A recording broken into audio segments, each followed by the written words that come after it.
So ever since the Age of the Primes toy line started, we've been getting a steady stream of pretty high quality primes, plus or minus a few outliers. And by and large, each one has an aspect about them that has been new or unique. And I think, so far, the more unique they go, usually the better they get. So I'm really keen to see how these guys fare. Welcome one and all to the display case. I'm Nate, and today we're looking at Transformers Age of the Primes, Alchemist Prime, and Quintus Prime.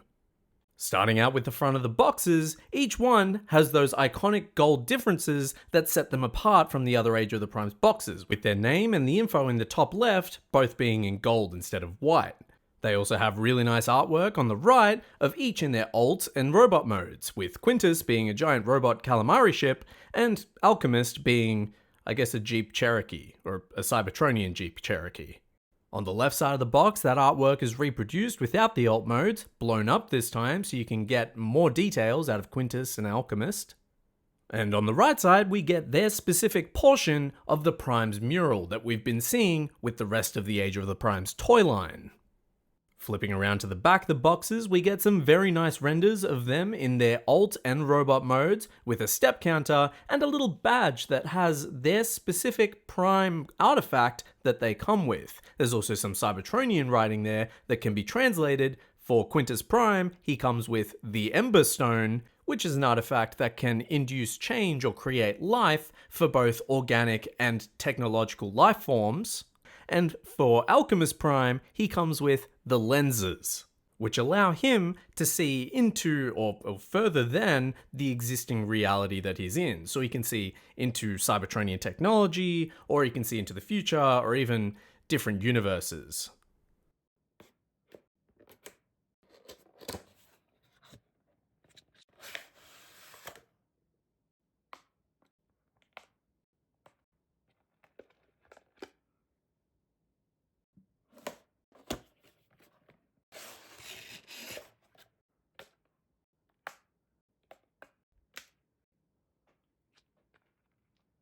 So these two characters, alongside I guess Alpha Trion and Nexus Prime, were considered the scientists of the 13 Primes, being able to help create both Cybertronian culture and other cultures as well. Quintus Prime in particular is rumoured to have created the Quintessons, as well as gone off to create other life as well, whereas Alchemist Prime's efforts were mainly Cybertron focused, where he helped to create culture and cities and whatnot. Quintus Prime is probably one of the most unique Transformers I have in my collection today. He's almost eldritch in appearance, with all these tentacles for a skirt that are made out of this rubbery soft plastic, which is also a little bit transparent, which is a little bit weird. Each piece of his skirt is segmented and can be lifted up to reveal his legs underneath. Them being on hinges really helps when it comes to articulation, but what's even weirder are these neon green, translucent plastic legs. And I'll be honest, these scare me quite a bit. I'm nervous about these breaking in the future, and hopefully they don't, but I guess only time will tell.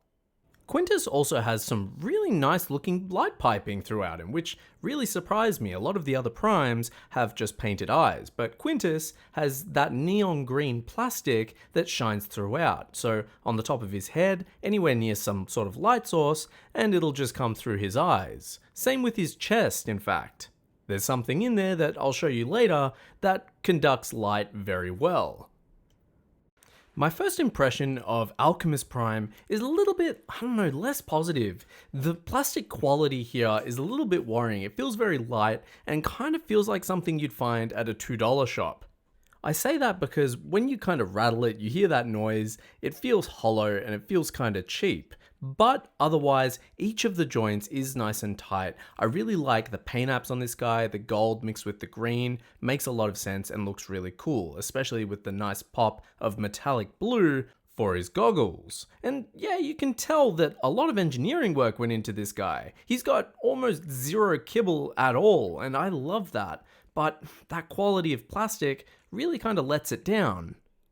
Both of these guys have really nice paint apps, but Quintus in particular has this mixture of green plastic, metallic purple and metallic green, which I really love. I feel like we really don't get enough deep greens in Transformers these days. We get bright greens like the Constructicons, but things like this are a little rarer. Something I have a question about though is the use of transparent plastic. Now I know the tentacles, it adds for this sort of waterlogged effect with that rubbery plastic for the skirt. And there are nice bits. There's some Cybertronian writing on there that actually looks really cool, in fact. But that neon green plastic they've used for the legs really makes me scratch my head, for the sole reason that I think they would have been a lot more durable and a lot better looking if they were just opaque and painted like the rest. But I guess they could have been going for an ethereal, ghostly look as well, which I understand given his appearance in a show like Earthspark. Alchemist, meanwhile, is a lot more straightforward in terms of Transformers. He looks robotic, bears a weird resemblance to Bulkhead from Transformers Prime, but at the same time, he's a little bit smaller than I expected Alchemist Prime to be. But when comparing him with other figures, he's not that small after all. In fact, both Quintus and Alchemist are about the right size when it comes to modern Deluxes. Compare them to another Deluxe like Earthrise Prowl, you can see that they're bigger than your average carbot. But then taking it up a notch and comparing them with a Voyager like Studio Series Ratchet, you can see that they actually fit more into that modern Voyager scale, especially with all that width that Alchemist has. But you compare them with the rest of their brethren, the rest of the primes, you can tell that they're very clearly some of the smallest of the lot. Especially when it comes to the leaders like Megatronus or Onyx. You can tell they just absolutely tower over characters like Alchemist and Quintus. I'll tell you what though, and I think I've said this with my previous two Primes videos, with each one of these guys coming out, it makes me even more excited for the next one to be announced. And it's always awesome to see them come with their incredible Prime artifacts, so I'm really excited for characters like Liege Maximo or even Nexus Prime. Speaking of Prime artifacts, both Quintus Prime and Alchemist Prime come with their own artifacts as accessories in the Ember Stone and the lenses. Quintus Prime's Ember Stone is essentially just a hunk of the same neon green plastic that make up his legs, and by that means it is a little bit underwhelming. It does have a 5mm peg at the bottom of it so he can hold it, and it is adorned with his Prime logo. Luckily, there is somewhere very easy to put it. You basically open up this cockpit hatch on his back, and there's just an empty hole there with a 5mm port going through the front of his chest. It is all just see-through if it's not in there, but you pretty much just grab it, shove it in, make sure it goes all the way through, and then close it back up. It's a nice piece of accessory storage, but also it fills out the front of his chest with that orb. Alchemist Prime's lenses, meanwhile, can be put together to form, well, the lenses. By themselves, they are just like a pair of blades, I guess, with 5mm ports on the underside of them and on the ends of them. That way they can be used as either wrist-mounted blades or, I guess, in his hands as thwacking tools. They're also adorned with Alchemist Prime's logo on the left side, as well as the ancient Autobot symbol we see in Five Faces of Darkness in the cartoon, and Unicron symbol on the other side. Luckily, they're also pretty easy to put together and take apart, with each piece slotting into the other. So yes, both the artifacts are cool, but I do think that Alchemist Prime's lenses have an additional benefit to them being offensive weapons. Quintus Prime's Emberstone, however, while important to the Transformers lore, doesn't really offer much outside of being in his chest or being held just as a rock. And I do get that he is a scientist and is probably more averse to violence than the other Primes, but it would have been cool to see him come with some sort of weapon. And despite Alchemist's bulk and Quintus's rather large rubbery skirt, they can both pose quite well, in fact. Quintus has a ball joint at the base of his head that allows him to look up, down, tilt side to side, as well as turn around with the limitation of hitting his collar pieces. He's also got a shoulder that rotates all the way around and lifts up 90 degrees, and if you engage his transformation, a little bit more than that. He's also got a bicep rotation with a mushroom joint in his arm, as well as a 90-degree elbow bend. He's also got a very tight, fully rotating wrist. little tentacle arm things on his abdomen that can hinge up and rotate around, a fully rotating waist, hinge hip skirts on each of the 4 panels around his body, as well as hips that can go forwards, backwards, and sideways. He's also got a rotation point at his knee, as well as a 90-degree bend, feet that can tilt downwards but not upwards, as well as an ankle tilt that goes in well above 90 degrees. Alchemist, meanwhile, has a ball joint and a hinge at the base of his neck that allows him to look up, down, left, and right. Not a lot of tilt, unfortunately. He's also got fully rotating shoulders and a 90-degree lift. On top of that, a full bicep swivel and a 90-degree bend at the elbow. He's also got a fully rotating waist that goes around 360 degrees, hips that can go forwards, backwards, and sideways, full thigh rotation, a 90-degree bend at the knee, and a 45-degree tilt at the foot. Quintus also has a 3.5mm port in his backside that you can connect a display stand into, allowing for some pretty cool, highly ethereal and ghostly, nice aerial poses. But that doesn't stop Alchemist Prime from being a good poser in his own right. Despite his size, he looks really cool with that stocky stature, as does Quintus Prime when you get the skirt pieces bent out a little bit, looking like a really cool eldritch monster. I swear, if I didn't know this guy was a Prime, I would have think he would be one of the worst Decepticons imaginable. So yes, these guys can hold a pose, and they do pose well, but where I think they couldn't be more different is in their alternate modes. I don't want to say vehicle modes because I don't think Quintus Prime is quite a vehicle.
So, like I said before, Quintus Prime turns into a big calamari ship, and Alchemist Prime turns into what looks to be a Cybertronian Jeep Cherokee. Of course I joke, I actually really like how Alchemist Prime turns into this really nice and compact SUV. It's just that it looks very Earth-like to me. It's not as Cybertronian as I would expect Alchemist Prime of the ancient 13 Primes to look, as a vehicle especially. Quintus Prime's squid ship mode retains the 3.5mm peg at the bottom so you can plug a display stand into it. I'm using a Tamashii stand here, and it does allow you to get his squid ship in the air nice and securely. That being said, I do wish that there was a little bit more going on with this squid ship mode. It does look like Quintus Prime is just making a torpedo motion with his arms facing up and his legs just out hanging there. I will admit, I do like the addition of that little cockpit at the top, but overall it's a little bit underwhelming. You can also articulate these little squid tentacles up forward so that they make some sort of landing gear, and that looks good enough. It is a little bit unfortunate though that you can't really do anything with that whole tentacle hip skirt piece. It is just there to be a cover for his legs, which do just collapse underneath. You can also store Alchemist Prime's lenses on top of the SUV using the 5mm ports provided. You essentially plug the lenses into the top using the 5mm pegs underneath them, and it's a nice little piece of accessory storage.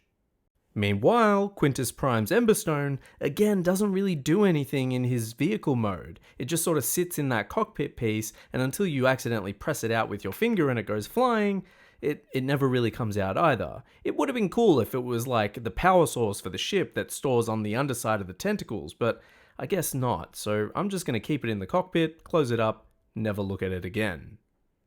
Overall, I think the vehicle modes for these guys are just fine. Alchemist Prime's SUV is pretty cool, but a little bit too earthy, and Quintus Prime's squid mode doesn't really do much at all. It could have been really cool though, especially compared to the other primes. In fact, comparing them to the other primes, I don't think these two vehicles even make the top 5.